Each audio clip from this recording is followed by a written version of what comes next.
I think model buildings only look convincing if they have some interior detail, and then you need lighting so that it shows up well,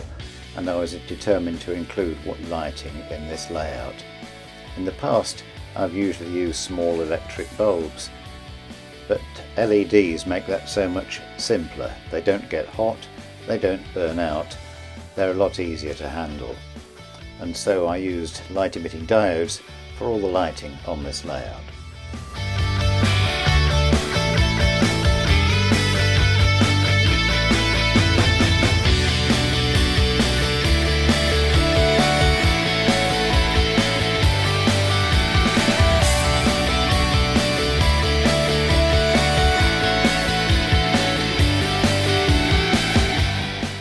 The post office block,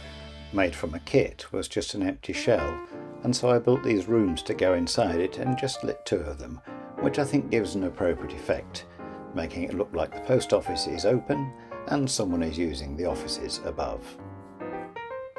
The church, also from a kit, was made of rather thin plastic, and so I lined it with black card first, carefully cut out the windows so that it could be lit with just one LED inside and would look as if it were occupied.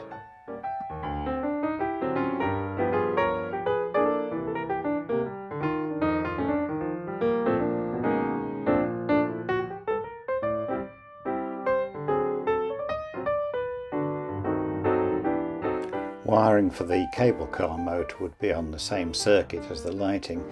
and so I took over the baseboard to the workbench so that I could get to all the places where I needed to be to solder up the connections and install the wiring.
I took the opportunity to finish some of the scenic treatments around the lower cable car station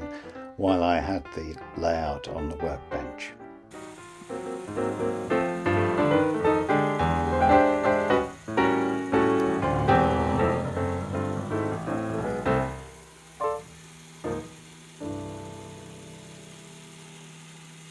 The cable cars were second hand, and I noticed while I was tweaking them that some of them had been put on the wrong way around, with the step on the inside away from the platform from which people would board the cable cars. So I'm going to have to take them apart again at some time in the future and turn half of them round.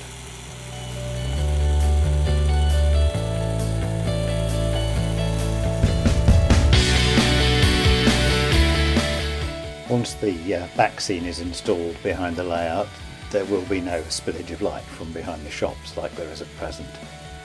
Similarly, the post office and the church will both be wired up, and there will be switched current to the street lighting, but that is all to follow shortly, and I hope will be in a video soon.